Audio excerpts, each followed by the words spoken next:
आदाब। ये आकाशवाणी है। खबरों के साथ मैं अर्जुमंद अली खान।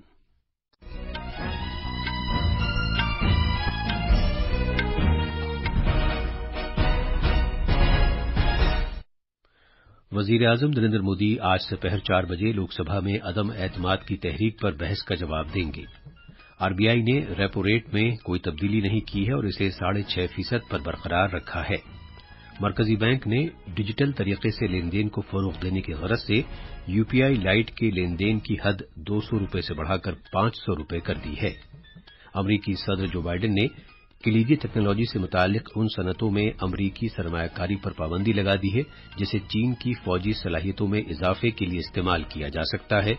और हॉकी में भारत चेन्नई में ग्रुप मरहले के आखिरी मैच में पाकिस्तान को 4-0 से हराकर एशियाई चैंपियंस ट्रॉफी के सेमीफाइनल में पहुंच गया है। अब खबरें तफसील से। वजीर आजम नरेंद्र मोदी आज लोकसभा में अदम एतमाद की तहरीक पर बहस का जवाब देंगे। कल बहस में हिस्सा लेते हुए वजीर दाखिला अमित शाह ने कहा कि नरेंद्र मोदी सरकार के खिलाफ अदम एतमाद की तहरीक के पीछे सियासी अगराज कारफरमा हैं। उन्होंने कहा कि अवाम और पार्लियामेंट को सरकार पर पूरा भरोसा है। जनाब अमित शाह ने कहा कि एनडीए सरकार ने कुछ तारीखी फैसले किए हैं और रिश्वत सतानी और खानदानी सियासत का दौर खत्म कर दिया है। सरकार की कामयाबियों को उजागर करते हुए जनाब अमित शाह ने कहा कि पिछले 9 साल में दहशतगर्दी के वाकयात में 68% की गिरावट आई है। जम्मू कश्मीर का जिक्र करते हुए वजीर दाखिला ने कहा कि वजीर आजम नरेंद्र मोदी की कयादत में सरकार ने कश्मीर से दहशतगर्दी का खात्मा करने के लिए लगातार काम किया है। जनाब शाह ने कहा कि सरकार पाकिस्तान हुर्रियत या जमीयत के साथ कोई बातचीत नहीं करेगी, वो सिर्फ वहां के नौजवानों के साथ बात करेगी। बाएं बाजू की इंतहा पसंदी के बारे में वजीर दाखिला ने कहा कि नक्सली अब छत्तीसगढ़ के सिर्फ 3 जिलों तक महदूद होकर रह गए हैं। शुमाल मशरक की बात करते हुए जनाब शाह ने इल्जाम लगाया कि साबिका सरकारों ने खित्ते के लिए कुछ नहीं किया, जबकि वजीर आजम नरेंद्र मोदी ने वहां हमजहत तरक्की को फरोग दिया और इसे असल धारे में शामिल किया। उन्होंने कहा कि जनाब मोदी पिछले 9 साल में 50 से ज्यादा मरतबा शुमाल मशरक के दौरे पर गए। मणिपुर के बारे में इजहार ख्याल करते हुए जनाब अमित शाह ने कहा कि मणिपुर में तशद्दुद के वाकयात पर सभी को दुख हुआ है। उन्होंने कहा कि अगरचे ये वाकयात शर्मनाक हैं, लेकिन इस पर सियासत करना और भी ज्यादा शर्मनाक है। वजीर दाखिला ने मणिपुर में मैती और कुकी दोनों तबकों से अपील की कि वो तशद्दुद तर्क कर दें और सरकार के साथ बातचीत करें। बहस में हिस्सा लेते हुए कांग्रेस लीडर राहुल गांधी ने सरकार पर मणिपुर को बांटने का इल्जाम लगाया। बहस में हिस्सा लेते हुए खवातीन और बच्चों की बहबूद की वजीर स्मृति ईरानी ने इस बात पर जोर दिया कि मणिपुर भारत का अटूट हिस्सा है और उसे बांटा नहीं गया है और उसे कभी भी बांटा नहीं जाएगा। मणिपुर तशद्दुद और दीगर मामलात पर शोरगुल के सबब राज्यसभा की कार्रवाई दोपहर 2 बजे तक के लिए, जबकि लोकसभा की कार्रवाई 12 बजे तक के लिए मुलतवी कर दी गई। राज्यसभा में जब ऐवान की कार्रवाई शुरू हुई तो सदर नशीन जगदीप धनखड़ ने मणिपुर तशद्दुद और दीगर मामलात पर अपोजिशन मेंबरान की जानिब से इल्तिवा के नोटिसों की इजाजत नहीं दी।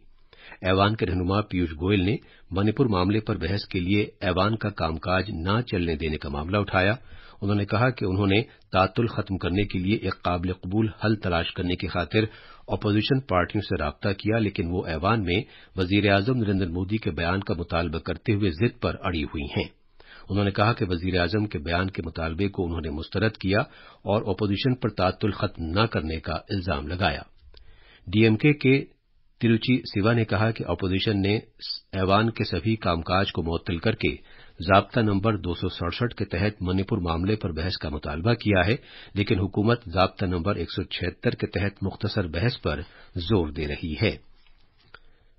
उन्होंने मजीद कहा कि अब अपोजिशन ने ज़ाब्ता नंबर 167 के तहत बहस किए जाने की पेशकश की है, जिसका ताल्लुक अवामी मफाद से है। अपोजिशन के रहनुमा मल्लिकार्जुन खड़गे ने भी इसी बात पर आवाज उठाई और कहा कि अपोजिशन मणिपुर मामले पर ज़ाब्ता नंबर 167 के तहत बहस के लिए तैयार है और वजीर आजम को इस मामले पर ऐवान में बयान भी देना चाहिए। बाद में हुकूमत इत्तेहाद और अपोजिशन मेंबरान के दरमियान नारेबाजी और शोरगुल के सबब ऐवान की कार्रवाई दोपहर 2 बजे तक के लिए मुलतवी कर दी गई। लोकसभा में आज सुबह जब ऐवान की कार्रवाई शुरू हुई तो अपोजिशन मेंबरान ने कल अदम एतमाद की तहरीक पर बहस के दौरान अपोजिशन मेंबरान को संसद टीवी पर मुबैना तौर पर कम वक्त के लिए दिखाए जाने का मामला उठाया। इसका जवाब देते हुए स्पीकर ओम बिरला ने कहा कि इस मामले का नोटिस लिया गया है और वो इस पर गौर करेंगे। बाद में शोरगुल के सबब ऐवान की कार्रवाई 12 बजे तक के लिए मुलतवी कर दी गई। लोकसभा में अदम एतमाद की तहरीक पर बहस दोबारा शुरू हो गई है। बहस में हिस्सा लेते हुए वजीर खजाना निर्मला सीतारमण ने कहा कि 2014 से हुकूमत की जानिब से यकसर तब्दीली लाने वाली हुक्मरानी और पॉलिसी इस्लाहात के सबब भारत दुनिया में तेजी के साथ तरक्की करती हुई मईशत बन गया है। गुज़श्ता 9 बरस में हुकूमत की जानिब से इक़दामात का जिक्र करते हुए उन्होंने कहा कि ज़राअत, दिफाई बरामदात, किसानों के लिए कर्ज, खुराक की पैदावार, पानी के नल के कनेक्शंस और शाहराहों के सिलसिले में बड़ी हद तक तब्दीली आई है। पार्लिमानी उमूर के वजीर प्रहलाद जोशी ने आज आम आदमी पार्टी के राज्यसभा के मेंबर राघव चड्ढा के इन इल्जामात की तरदीद की है कि बीजेपी उनके खिलाफ साजिश कर रही है और मुबैना तौर पर इल्जाम लगाया कि जनाब चड्ढा झूठ बोल रहे हैं और वो अपने रहनुमा अरविंद केजरीवाल की तरह हो गए हैं। ये खबरें आकाशवाणी से नशर की जा रही हैं। रिजर्व बैंक ऑफ इंडिया ने मुसलसल तीसरी बार अहम शरह सूद में कोई तब्दीली नहीं की है। 2 माही माली पॉलिसी का ऐलान करते हुए आरबीआई के गवर्नर शक्तिकांत दास ने कहा कि माली पॉलिसी कमेटी एमपीसी ने इत्तेफाक राय से रेपो रेट में कोई तब्दीली न करते हुए इसे 6.5% रखा है। उन्होंने कहा कि एमपीसी अफरात-ए-ज़र पर नजर रखेगी और अफरात-ए-ज़र को तयशुदा सतह से हम-आहंग करने के लिए पुरज़्म है। शरह सूद को ज्यों के त्यों बरकरार रखते हुए जनाब दास ने कहा कि मजमूई अफरात-ए-ज़र अब भी आरबीआई के 4% के निशाने से ऊपर है। भारत के रिजर्व बैंक ने यूपीआई पर अदायगी का एक इख्तराई तरीका शुरू करने की तजवीज़ पेश की है, जिसका नाम कन्वर्सेशनल पेमेंट्स होगा। इससे सारिफीन मसनूई ज़हानत पर मबनी निज़ाम के साथ बातचीत कर सकेंगे ताकि महफूज तरीके से लेन देन किए जा सकें। आरबीआई के गवर्नर शक्तिकांत दास ने कहा कि ये सहूलत स्मार्टफोन और दूसरे फोन्स पर दस्तयाब होगी। इससे मुल्क में डिजिटल तरीके से लेन देन को वसअत देने में मदद मिलेगी। शुरू में ये सहूलत हिंदी और अंग्रेजी में दस्तयाब होगी, लेकिन बाद में इसे दीगर भारतीय जबानों में भी दस्तयाब कराया जाएगा। मरकजी बैंक ने यूपीआई लेन देन में near field communication NFC technology के इस्तेमाल की भी तजवीज़ पेश की है। आरबीआई ने ऑफलाइन लेन देन की हद भी 200 रुपये से बढ़ाकर 500 रुपये कर दी है, लेकिन कम कदर वाले डिजिटल लेन देन की मजमूई हद 2000 रुपये बरकरार रखी गई है। आज बब्बर शेरों का आलमी दिन मनाया जा रहा है। वजीर आजम नरेंद्र मोदी ने बब्बर शेरों के आलमी दिन के मौके पर तशक्कुर का इजहार किया है और अपनी ताकत और शान के लिए जाने जाने वाले बब्बर शेरों की अहमियत पर जोर दिया है।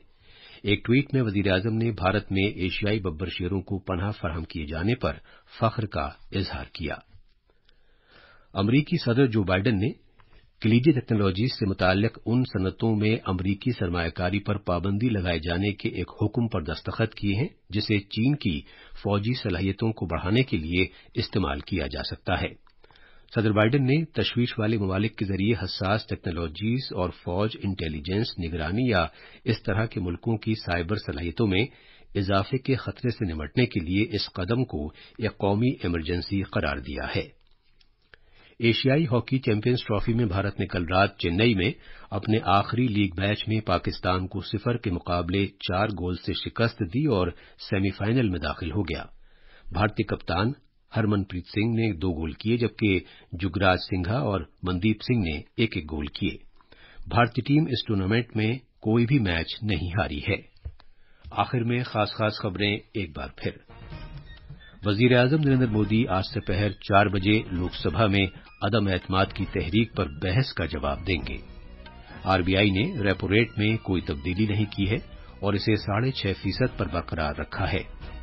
मरकजी बैंक ने डिजिटल तरीके से लेन देन को फरोग देने की गरज से यूपीआई लाइट के लेन देन की हद 200 रुपये से बढ़ाकर 500 रुपये कर दी है।